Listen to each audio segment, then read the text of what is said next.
அனைவருக்கும் வணக்கம். இது யூகேவி தமிழா கல்வி மற்றும் வேலைவாய்ப்புக்கு முக்கியத்துவம் தர சேனல்.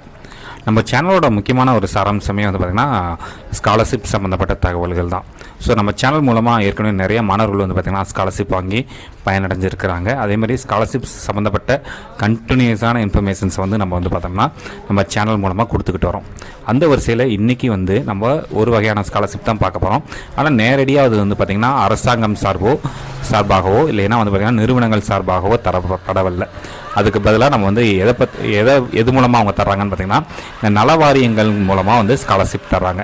ஸோ முதல்ல வந்து நம்ம ஒரு விஷயம் தெரிஞ்சுக்கணும். நலவாரியங்கள் அப்படின்னா என்ன அப்படின்னு பார்த்திங்கன்னா, இப்போ ஒவ்வொரு தொழில் செய்வாங்க. அதாவது நீங்கள் வந்து ஒரு ஆஃபீஸில் வேலை செய்யாமல் இப்போ வந்து ஒரு கூலி தொழிலாளராகவோ இல்லை வந்து ஓட்டுநராகவோ இருந்தீங்கன்னா ஒவ்வொரு துறைக்குமே வந்து பார்த்திங்கன்னா நலவாரியங்கள்னு தனியாக இருக்குது. இப்போ உதாரணத்துக்கு வந்து பார்த்திங்கன்னா நம்ம கட்டிட வேலை செய்கிறவங்களுக்கு கட்டுமான தொழிலாளர் நலவாரியம்னு இருக்குது, முடி வெட்டுறவங்களுக்கு முடி திருத்துவோர் நலவாரியம்னு இருக்குது, டெய்லரிங் பண்ணுறவங்களுக்கு தையல் கலைஞர்கள் நலவாரியம் இருக்குது.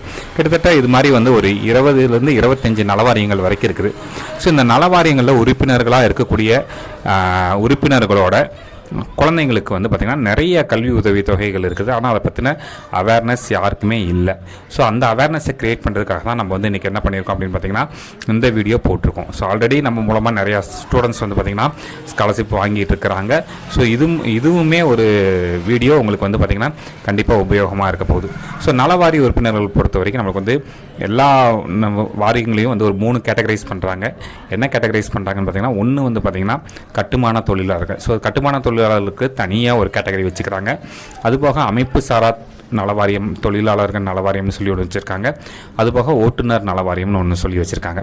ஸோ இப்போ இவங்களோட உறுப்பினர்களோட குழந்தைகள், இந்த உறுப்பினர்களோட குழந்தைகள் வந்து பார்த்திங்கன்னா பள்ளி மற்றும் கல்லூரி படிப்புக்கு வந்து பார்த்திங்கன்னா இந்த நலவாரியங்கள் மூலமாக அரசு வந்து நம்மளுக்கு உதவித்தொகை தர்றாங்க. அப்போ நிறைய பேர் நினைக்கலாம், சார் இன்றைக்கி வந்து பெரும்பாலும் காலேஜ் ஸ்டூடெண்ட்ஸுக்கும் ஸ்கூல் ஸ்டூடெண்ட்ஸ்க்கும் தான், காலேஜ் ஸ்டூடெண்ட்ஸ்க்கு ப்ளஸ் ஹையர் செகண்டரி ஸ்டூடெண்ட்ஸ்க்கு தானே தருவாங்க, எந்த வகுப்புலேருந்து தருவாங்க அப்படின்ட்டு உங்களுக்கு ஒரு கேள்விகள் எழலாம். ஸோ அதுக்கான ஒரு கிளாரிஃபிகேஷன் தான் இது. ஸோ கிட்டத்தட்ட நீங்கள் வந்து உங்கள் நலவாரிய உறுப்பினர்களோட குழந்தைகள் 6ஆம் வகுப்புலேருந்தே உதவித்தொகை பெற ஆரம்பிச்சிடலாம்.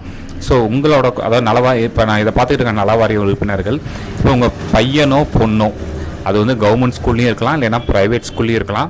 இப்போ உங்கள் பையனோ பொண்ணோ வந்து 6th ஸ்டாண்டர்ட் 6ஆம் வகுப்பு படிக்கிறாங்கன்னா உங்களுக்கு வந்து பார்த்திங்கன்னா எந்த வகையான நலவாரியத்தில் இருந்தாலுமே கிட்டத்தட்ட 1000 ரூபாய் வந்து வருஷத்துக்கு தர்றாங்க. ஸோ 6ஆம் வகுப்பில் ஒரு 1000 ரூபாய் தர்றாங்க, 7ஆம் வகுப்பில் ஒரு 1000 ரூபாய் தர்றாங்க, 8ஆம் வகுப்பில் ஒரு 1000 ரூபாய் தர்றாங்க, 9ஆம் வகுப்பில் ஒரு 1000 ரூபாய் தர்றாங்க. இது எல்லாமே வந்து பார்த்திங்கன்னா நம்மளுக்கு வந்து எந்த நலவாரியத்தில் இருந்தாலுமே இந்த அமௌண்ட்டுங்கிறது காமனாக இருக்குது. அடுத்து வந்து பார்த்திங்கன்னா இப்போ 10ஆம் வகுப்பு.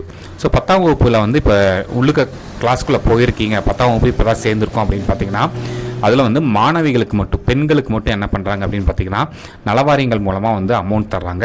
அது என்னென்னு பார்த்திங்கன்னா கட்டுமான தொழிலாளர் நலவாரியத்துக்கு வந்து பார்த்திங்கன்னா கிட்டத்தட்ட 2400 ரூபா வந்து 10th உங்கள் பொண்ணு மட்டும் தான், பையனுக்கு கிடையாது, பொண்ணுக்கு மட்டும் 10th உள்ளுக்கு போய் படிக்க ஆரம்பித்தாலே உங்களுக்கு 2400 ரூபா ஸ்காலர்ஷிப் இருக்குது. அதுபோக வந்து பார்த்திங்கன்னா மற்ற நலவாரிய உறுப்பினர்களுக்கு, கட்டுமான தொழிலாளர்கள் இல்லாத மற்ற தொழிலாளர்களுக்கு வந்து பார்த்திங்கன்னா 1000 ரூபாய் வந்து தர்றாங்க. இப்போ வந்து உங்கள் பையனோ பொண்ணோ 10th பாஸ் பண்ணிட்டாங்க, அதாவது 10th உள்ளுக்க படிக்க போகிறது வந்து பார்த்திங்கன்னா பொண்ணுங்களுக்கு மட்டும் 2400 ரூபா கட்டுமானத்துக்கு தர்றாங்க. இதே 10th வந்து பாஸ் பண்ணின பசங்க பொண்ணுங்க எல்லாருக்குமே வந்து பார்த்திங்கன்னா உங்களுக்கு வந்து ஸ்காலர்ஷிப் இருக்குது. கட்டுமான தொழிலாளர் நலவாரியத்துக்கு 2400 ரூபா இருக்குது. மற்ற நலவாரிய மெம்பர்களுக்கு வந்து பார்த்திங்கன்னா கிட்டத்தட்ட 1000 ரூபாய் இருக்குது. அதுக்கடுத்து 11ஆம் வகுப்பு நீங்கள் உள்ளுக்க நுழையிறீங்க. 11ஆம் வகுப்பில் மாணவிகளுக்கு மட்டும், பெண்களுக்கு மட்டும் கட்டுமான தொழிலாளரில் வந்து பார்த்திங்கன்னா 3000 ரூபாயும், ஓட்டுநர் நலவாரியத்தில் வந்து 1500 ரூபாயும் தர்றாங்க. மற்ற அமைப்பு சாரா தொழிலாளர் நலவாரியத்துக்கு வந்து பார்த்திங்கன்னா கிட்டத்தட்ட 1000 ரூபாய் தர்றாங்க. சரிங்களா? அடுத்து 12ஆம் வகுப்பு நீங்கள் உள்ளுக்க நுழையிறீங்க. பெண்களுக்கு மட்டும், மாணவிகளுக்கு மட்டும் கட்டுமான தொழிலாளர் நலவாரியம் சார்பாக 3000 ரூபாய் தர்றாங்க. ஓட்டுநருக்கு வந்து பார்த்திங்கன்னா ஓட்டுநர் நலவாரியம் மெம்பர்ஸ்க்கு வந்து 1500 ரூபாய் தர்றாங்க. மற்ற தொழிலாளர்களுக்கு வந்து பார்த்திங்கன்னா எவ்வளோ தர்றாங்கன்னா 1500 ரூபாய் தர்றாங்க. அடுத்து 12ஆம் வகுப்பு தேர்ச்சி பெற்றுட்டீங்க. அதில் வந்து போத் பசங்க பொண்ணுங்க 2 பேர்த்துக்குமே எப்படி தராங்கன்னு பார்த்தீங்கன்னா கட்டுமான தொழிலாளர் நலவாரியத்துக்கு 3000 ரூபாய் தர்றாங்க. மற்ற நலவாரியங்களுக்கு வந்து மெம்பர்ஸ்க்கு வந்து பார்த்திங்கன்னா 1500 ரூபாய் தர்றாங்க. ஓகே, இப்போ நம்ம வந்து ஸ்கூல் எஜுகேஷன் முடிச்சிட்டோம். இப்போ ஸ்கூல் எஜுகேஷன் முடிச்சுட்டு நம்ம அடுத்து வந்து காலேஜ் எஜுகேஷன். ஸோ காலேஜ்னால் நம்ம வந்து சில பேர் வந்து பாலிடெக்னிக் சேரலாம், சில பேர் வந்து ஐடிஐ சேரலாம், சில பேர் வந்து ஹாஸ்டலில் தங்கி படிக்கலாம், டே ஸ்காலர் தங்கி படிக்கலாம். ஸோ ஒவ்வொன்றுத்துக்குமே தனித்தனியாக வந்து இவங்க தர்றாங்க. ஸோ பாலிடெக்னிக் இல்லைன்னா ஐடிஐ இந்த ரெண்டுலேயுமே படிக்கிற மாணவர்கள், பாலிடெக்னிக் ஆகட்டும் இல்லை ஐடிஐ மாணவர்களாகட்டும், கட்டுமான தொழிலாளர்களுக்கும் ஓட்டுநர் நல வாரிய மெம்பர்ஸ்க்கும் வருடம் 3000 ரூபாய் தர்றாங்க. வருடம் 3000 ரூபாய் தராங்க. அதுபோக வந்து பார்த்திங்கன்னா மற்ற அமைப்பு சாரா தொழிலாளர் நல வாரியத்துக்கு 1000 ரூபாய் தர்றாங்க. அதே ஸ்டூடெண்ட்ஸ் நம்ம வந்து ஹாஸ்டலில் தங்கி படிக்கிறாங்கன்னா 1200 ரூபாய் கூடுதலாக தர்றாங்க. அடுத்து வந்து பார்த்திங்கன்னா நீங்கள் வந்து பாலிடெக்னிக் படிக்கல, டிப்ளமோ படிக்கல, நான் வந்து ஒரு டிகிரி படிக்கிறேன், பேசிக்காக ஒரு பிஏ பிஎஸ்சி டிகிரி படிக்கிறேன் அப்படின்னு பார்த்திங்கன்னா கட்டுமான மற்றும் வந்து பார்த்திங்கன்னா ஓட்டுநர் நல வாரியங்களை சேர்ந்த மெம்பர்களோட குழந்தைங்களுக்கு ஒரு பட்டப்படிப்பு படிக்கிறதுக்கு 4000 ரூபாய் வந்து தர்றாங்க. அதே வந்து நீங்கள் வந்து அமைப்பு சாரா தொழிலாளர் நல வாரியத்துக்கு வந்து பார்த்திங்கன்னா 1500 ரூபாய் தர்றாங்க. ஹாஸ்டலில் தங்கி படிக்கிறவங்களுக்கு 1750 ரூபா வந்து அவங்க வந்து தர்றாங்க. அதுக்கடுத்து நீங்கள் வந்து ஒரு பிஜி டிகிரி போகிறீங்க, பிஜினா அதாவது எம்ஏ எம்எஸ்சி இந்த மாதிரியான டிகிரி போகிறவங்களுக்கு எந்த நலவாரியத்தை சேர்ந்த மாணவ உறுப்பினர்களோட குழந்தைங்களுக்கும் கிட்டத்தட்ட 4000 ரூபாய் வரைக்கும் தர்றாங்க. அதே ஹாஸ்டலில் இருக்கிறீங்க, ஹாஸ்டல்லேருந்து படிச்சிங்கன்னா உங்களுக்கு வந்து கிட்டத்தட்ட ஒரு 5000 ரூபாய் வரைக்கும் நம்மளுக்கு வந்து தர்றாங்க. சரிங்களா?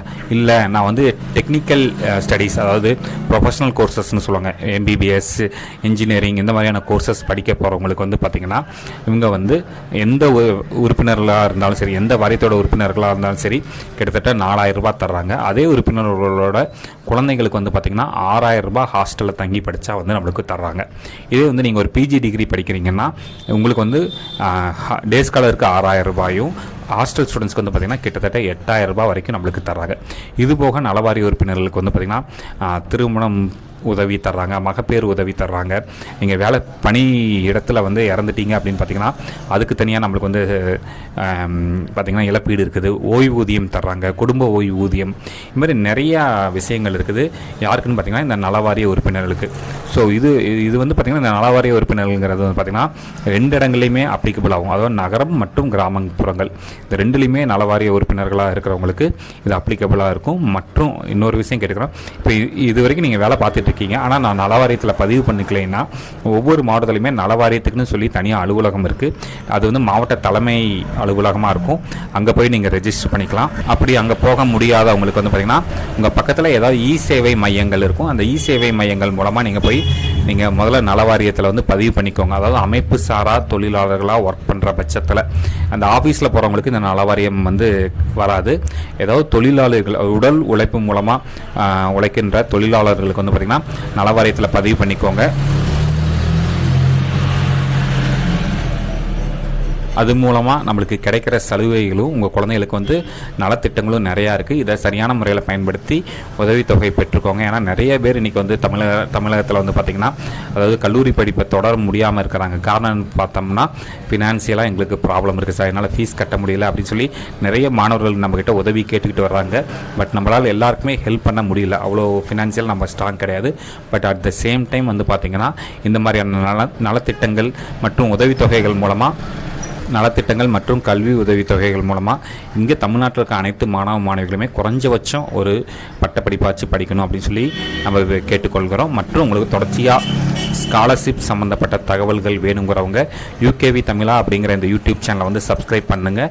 நாங்கள் தொடர்ச்சியாக கல்வி மற்றும் வேலைவாய்ப்பு சம்மந்தப்பட்ட தகவல்களை கொடுத்துக்கிட்டு வரோம். மேலும் இந்த வீடியோ உபயோகமானதாக இருந்துச்சுன்னா இந்த வீடியோ லைக் பண்ணிவிட்டு உங்கள் நண்பர்களுக்கு ஷேர் பண்ணுங்கள். மிகவும் நன்றி.